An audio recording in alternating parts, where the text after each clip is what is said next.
to our channel. Today Bible verse in Tamil.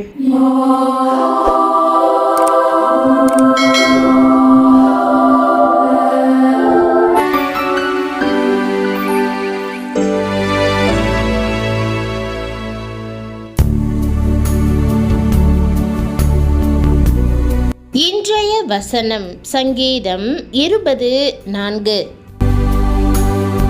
கிறிஸ்துவுக்குள் பிரியமானவர்களே, நம்முடைய ஆண்டவரும் இரட்சகருமான இயேசு கிறிஸ்துவின் வல்லமையுள்ள நாமத்தில் உங்களை வாழ்த்துகிறேன். தேவன் ஒரு விருப்பத்தை உங்கள் இருதயத்தில் விதைக்கும் போது அவரை விசுவாசித்து அதை கேளுங்கள். அவருடைய வேலையில் நம்பிக்கை வைத்திடுங்கள். அவர் யாவற்றையும் அதினதின் காலத்தில் நேர்த்தியாய் செய்து முடிப்பார். அவர் உமது மன விருப்பத்தின்படி உமக்கு தந்தருளி உமது ஆலோசனைகளை எல்லாம் நிறைவேற்றுவாராக. இதுவே தேவன் உங்களுக்கு தரும் வாக்குதத்தமாகும். அநேக முறை நாம் ஜெபிக்கும் போது, ஆண்டவரே, இதை விரும்புகிறேன், அதை விரும்புகிறேன், என் வாழ்க்கை இப்படி இருக்க வேண்டும் என்று விரும்புகிறேன் என்றெல்லாம் கேட்கிறோம். உதாரணமாக, நம் நெருங்கிய தோழி நண்பர் செல்வதால் அக்கல்லூரியிலேயே இடம் வேண்டுமென்றோ, நம் நண்பர் வைத்திருப்பது போன்ற மோட்டார் சைக்கிள் வேண்டுமென்றோ நாம் ஜெபிக்கக்கூடும். நம் நட்பு வட்டத்தில் இருப்போருக்கெல்லாம் திருமணம் நடைபெறுவதால் குறிப்பிட்ட வகையான வாழ்க்கை துணையை திருமணம் செய்ய விரும்பலாம். இதே போன்று இருதயத்தில் இருக்கும் அநேக விருப்பங்களுக்காக அனுதினமும் ஆண்டவரை நோக்கி ஜெபிக்கலாம். ஆனால் என் வாழ்க்கையில் இது தேவனுடைய சித்தமா? இது என்னிடம் இருப்பது அவர் விருப்பமா? இந்த வழியில் நான் செல்வதை அவர் விரும்புகிறாரா என்று நீங்கள் யோசித்தீர்களா? நம்முடைய விருப்பங்கள், வாஞ்சைகள் தேவனுடைய சித்தத்தோடு இசைந்திருந்தால் அவை நம் வாழ்க்கைக்கு ஏற்றதாக அமையும். நம்மை குறித்து ஒருபோதும் கனவிலும் நினைக்காததாக, கேள்விப்படாததாக ஒன்றாக அது இருக்கக்கூடும். இப்போது செய்து முடிக்க முடியாதது போன்று அது காணப்படலாம். ஆனாலும் நாம் இயேசுவின் பாதத்தில் காத்திருந்து நம்முடைய வாழ்க்கைக்கான அவருடைய திட்டத்தை பெற்றுக்கொண்டால் அவரது சித்தத்திற்கேற்ப அது நடக்கும், நமக்கு பொருத்தமானதாக அமையும். அதை நீங்கள் பெற்றுக்கொள்ளும் போது மிகுந்த சமாதானம் அடைவீர்கள். நம் இருதயத்தின் விருப்பங்களை அருளி செய்ய நம் தேவன் விரும்புகிறவராய் இருக்கிறார். அவரே தமது திட்டங்களை நிறைவேற்றுகிறவராய் இருக்கிறார். வேதம், மனுஷர் தாங்கள் சுயமாக அநேக திட்டங்களை வைத்திருக்கலாம். ஆனால் தேவ பிள்ளையின் வாழ்வில் தேவனுடைய சித்தமே நிலைப்படும் என்று சொல்கிறது. அவர் சகலத்தையும் அதினதின் காலத்திலே நேர்த்தியாக செய்திருக்கிறார் என்று வேதம் கூறுகிறது. ஆம், நம்முடைய இருதயங்களுக்குள் விருப்பங்களை அவரே வைக்கிறதால் உங்களுக்கும் இப்படியே நடக்கும். ஆகவே தேவன் ஒரு விருப்பத்தை, திட்டத்தை நம் உள்ளத்தில் வைக்கும்போது நாம் என்ன செய்ய வேண்டும்? அந்த விருப்பத்தை நிறைவேற்றும்படி இயேசுவின் நாமத்தில் கேட்க வேண்டும். ஆண்டவர், உனக்காக எல்லாவற்றையும் செய்வதற்கு எனக்கு இடம் கொடு என்று கூறுகிறார். திருமணமானாலும், படிப்பானாலும், உங்கள் குடும்பமானாலும், முடிவு எடுக்க வேண்டுமானாலும், சொத்து வாங்க வேண்டுமென்றாலும், ஊழியம் செய்வதானாலும், உங்கள் பிள்ளைகளுக்கானவற்றை ஒழுங்கு செய்வதானாலும் ஆண்டவர், நான் செய்வேன், என்னிடம் கேள் என்கிறார். பார்வை தெரியாத மனுஷன் ஒருவர் இயேசுவை நோக்கி கூப்பிட்டார். ஆண்டவர் அவரை அழைத்து, உனக்காக நான் என்ன செய்ய வேண்டும் என்று விரும்புகிறாய் என்று கேட்டார். பார்வையற்ற மனுஷன், ஆண்டவரே, நான் பார்வையடைய வேண்டும் என்றார். இயேசு, பார்வையடைவாயாக, உன் விசுவாசம் உன்னை ரட்சித்தது என்றார். அவ்வண்ணமே நீங்கள் அவரிடம் கேட்கும்போது ஆசீர்வாதத்தை பெற்றுக்கொள் என்பார். அவரே உங்களுக்காக அதை செய்வார்.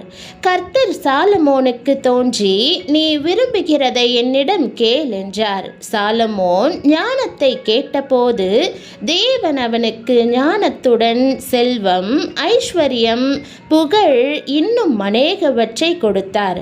ஆம், நீங்கள் கேட்கிறதை காட்டிலும் அவர் இன்னும் அதிகமானதை கொடுப்பார். ஆனால் முதலாவது தேவனுடைய ராஜ்யத்தை தேட வேண்டும் என்று ஆண்டவர் விரும்புகிறார். அப்போது எல்லாமும் கூட கொடுக்கப்படும். நீங்கள் நீதியாய் வாழ்வதற்கு அவர் அழைக்கிறார். அப்படி செய்யும்போது எல்லா ஆசிர்வாதமும் அவரது ஈவாக உங்களுக்கு கூடுதலாக அளிக்கப்படும்.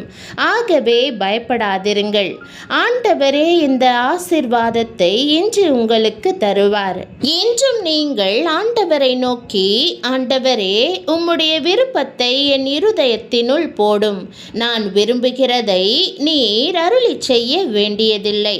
மாறாக என் வாழ்க்கைக்கு பொருத்தமான தேவைகளாயிருக்கும்படி உம்முடைய விருப்பங்களை எனக்கு தந்தருளும். உம் திட்டங்கள் எல்லாவற்றையும் என் வாழ்வில் நிறைவேற்றும் என்று ஜெபியுங்கள்.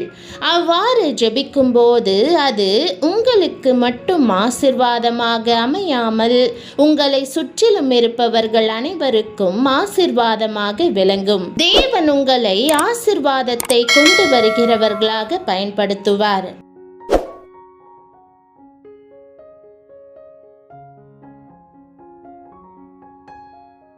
ஜெபம். அன்பின் பரம தகப்பனே, நான் என்ன செய்ய நீர் சித்தமா இருக்கிறீர் என்பதை தெளிவாக அறிந்து கொள்ளும்படி உம்முடைய திட்டங்களையும் நோக்கங்களையும் என்னுடைய இருதயத்திற்குள் விதைக்க வேண்டும் என்று ஜெபிக்கிறேன். நீர் எனக்காக திட்டமிட்டுள்ளவற்றை நான் எங்கு செல்ல வேண்டும் என்று நீர் விரும்புகிறீரோ, நான் யாராக இருக்க வேண்டும் என்று நீர் விரும்புகிறீரோ அவற்றை நிறைவேற்றும்படி உம்முடைய விருப்பங்களை என் இருதயத்தினுள் வைத்திடும். ஆண்டவரே, நீர் எனக்காக போட்டிருக்கிற சரியான பாதையில் நான் நடக்கும்படி உம்முடைய உயர்ந்த எண்ணங்களை எனக்கு வெளிப்படுத்தும். நீர் எனக்கென்று வடிவமைத்துள்ள நேர்த்தியான வாழ்க்கை எனக்கு மட்டுமல்ல, என்னை சுற்றிலும் உள்ள அனைவருக்கும் ஆசிர்வாதமாக இருக்கும் என்று விசுவாசிக்கிறேன். இன்று என்னை ஆசிர்வதிப்பதற்காகவும் இந்த அருமையான வாக்குத்தத்தத்தை எனக்கு ஈவாக தந்துள்ளதற்காகவும் என் வாழ்க்கையை குறித்த உம்முடைய திட்டங்களை காண்பிப்பதற்காகவும் உமக்கு நன்றி செலுத்துகிறேன். நீர் என்னுடைய இருதயத்தின் விருப்பங்களை உம்முடைய பரிபூரண சித்தத்திற்கேற்ப எல்லா திட்டங்களையும் அருளி செய்கிறவராய் இருக்கிறபடியால் உம்மை ஸ்தோத்தரிக்கிறேன். ஆண்டவரே, என்னுடைய விருப்பங்கள், கனவுகள், திட்டங்கள் எல்லாவற்றையும் உம் கரங்களில் ஒப்படைக்கிறேன். உம்முடைய நோக்கத்திற்கேற்ற விருப்பங்களை ஏற்ற வேளையில் என் இருதயத்தில் வைப்பீராக. எல்லாவற்றையும் நேர்த்தியாய் செய்து முடிப்பீராக. இயேசுவே, பார்வையற்ற மனுஷனிடம் நான் உனக்கு என்ன செய்ய வேண்டும் என்றிருக்கிறாய் என்று கேட்ட வண்ணம் என்னிடம் இன்றைக்கு கேட்பீராக. உம்மால் நான் கேட்கிறதற்கும் நினைக்கிறதற்கும் அதிகமாக செய்ய முடியும் என்று அறிந்து உம்முடைய நாமத்தில் தைரியமாக வந்து கேட்கிறேன்.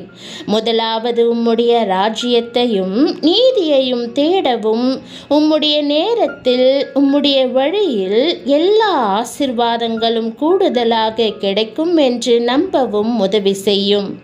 எனக்காக இவற்றை நீர் செய்வதற்காக உம்மை ஸ்தோத்தரித்து இயேசுவின் நாமத்தில் ஜெபிக்கிறேன் நல்ல பிதாவே, ஆமேன். தேவனுடைய நாமம் மகிமைப்படுவதாக. ஆமேன்.